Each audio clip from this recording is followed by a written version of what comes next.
الاسم المعرب اسم معرب علی نوعین دو قسموں پر ہے. چوتھی فصل میں اسم معرب کی قسموں کے بارے میں بات ہو رہی ہے. اسم معرب کی دو قسمیں ہوتی ہیں، منصرف اور غیر منصرف. جو آپ نے پڑھی نا فصل نمبر 11 میں، منصرف اور غیر منصرف، تو اس کی بات ہو رہی ہے یہاں سے. بالکل آسان بات ہے. اس کو یاد کرنے سے پہلے آپ ایک بار علم النحو کے جو اردو میں لکھا ہوا ہے نا وہ پڑھ لیں تاکہ اس کو یاد کرنا اور سمجھنا آپ کے لیے آسان ہو جائے. الاسم المعرب اسم معرب علی نوعین دو قسموں پر ہے.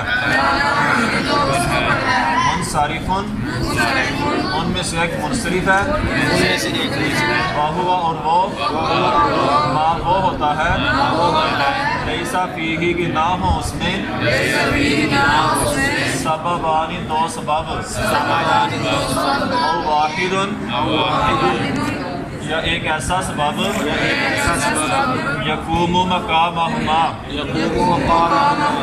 جو قائم مقام ہو ان دونوں کے من الاسباب التسعۃ 9 اسباب میں سے کزیدن جیسے زیدن. زید کس کی مثال ہے؟ منصرف کی. کس کی مثال ہے یہ؟ منصرف کی. اسم المتمکن اور وہ نام رکھا جاتا ہے اسم متمکن. منصرف کا دوسرا نام کیا ہے؟ اسم متمکن. وحکمہ اور اس کا حکم ان یدخلہ الحرکات الثلاث مع التنوین اور اس کا حکم یہ ہے کہ داخل ہوں اس پر تینوں حرکتیں تنوین کے ساتھ. کس کا حکم بیان ہو رہا ہے؟ منصرف کا. منصرف کا حکم یہ ہے کہ اس پر تینوں حرکتیں داخل ہوں اور تنوین بھی داخل ہو. تقولو تو کہتا ہے جانی زیدن رأیت زیدن مررت بزیدن. وغیر منصرف اور اسم معرب کی دوسری قسم غیر منصرف ہے.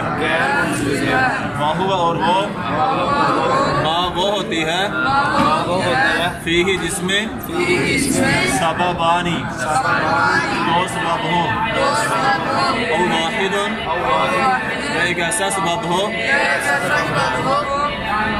منہا ان میں سے یقوم مقامہما جو دونوں کے قائم مقام ہو. غیر منصرف وہ ہوتا ہے جس میں دو سبب ہوں یا ایک سبب ہو ان میں سے جو دو کے قائم مقام ہو. والاسباب التسعۃ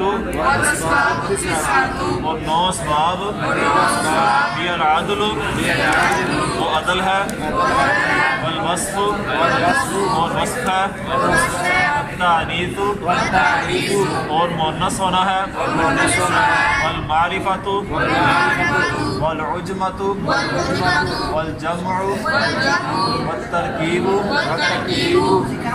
والالف والنون والزائدتان اور وہ الف اور نون جو دونوں زائد ہوں.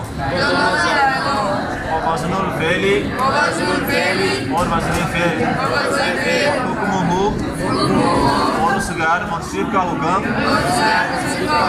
اللہ یدخلہ الکسرۃ یہ کہ داخل نہ ہو اس پر کسرہ، والتنوین اور تنوین. غیر منصرف کا حکم یہ ہے کہ اس پر کسرہ اور تنوین داخل نہ ہو.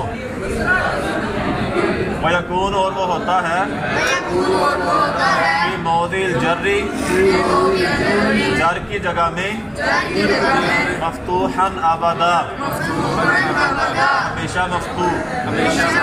تقول تو کہتا ہے جانی अहमद रअयतु अहमदा मररतु बिअहमदा। आगे जो है ना ये जो असमाना सिर्फ 9 बयान हुए हैं ना, उनके आगे अदल की, वसफ़ की, तारीफ़ की, ये क्या क्या होते हैं, सब के आगे तारीफ़ें बयान होगी, अहकाम बयान होगी। यहाँ तक जो हमने पढ़ा ना, ये नहीं समझ आ रहा कि बड़ा ज़्यादा हो गया है, ये बिल्कुल आसान है। ये आप ऊपर देख के एक बार सुनने गौर से। फसलुन, चौथी फसल है। इस्मुल मोरब, इसम मोरब अला नौईनी, 2 किस्मों पर है। मुनसरिफुन, उन दोनों में से एक मुनसरिफ है।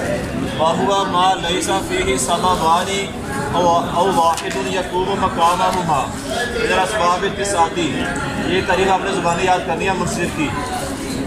वहुवा मा लैसा फीही सबाबानी औ वाहिदुन यकूमु मकामहुमा मिनल अस्बाब तिसाती। ये तारीफ आपने ज़ुबानी याद करनी है।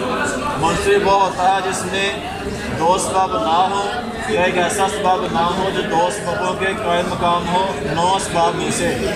जैसे ज़ैदुन इसकी मिसाल है, और उसका नाम रखा जाता है इसम मुतमक्किन है। क्या नाम रखा जाता है? और इसका हुक्म ये है कि इस पर तीनों हरकतें और तनवीन दाखिल हो सकती है। तीनों हरकतें और तनवीन, यानी ज़बर, ज़ेर, पेश, सब कुछ भी आ सकता है और तनवीन भी आ सकती है। आप कहते हैं जानी ज़ैदुन, रअयतु ज़ैदन, मररतु बिज़ैदिन। और गैर मुनसरिफ इसम मोरब की दूसरी किस्म है, और वो होता है जिसमें 2 सबब हो, या एक ऐसा सबब हो जो 2 के कायम मकाम हो, जो 2 के कायम मकाम। यकूमु मकामहुमा, पूरे का माना कर ले, जो 2 के कायम मकाम हो। क्या माना करेंगे?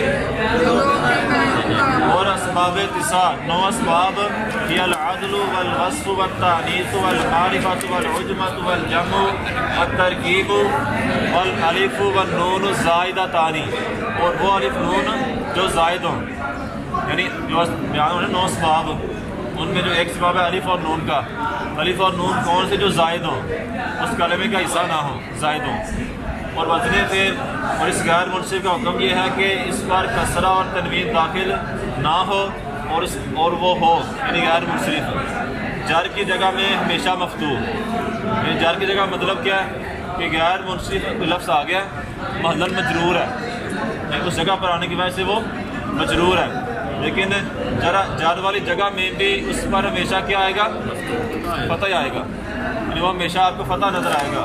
गैर मुनसरिफ पर कसरा नहीं आ सकता। इसलिए आप कहते हैं जान अहमद रफ़ी हालत में, रअयतु अहमदा नस्बी हालत में, मररतु बिअहमदा जरी हालत में। समझ आ गई है? दोहरा लो।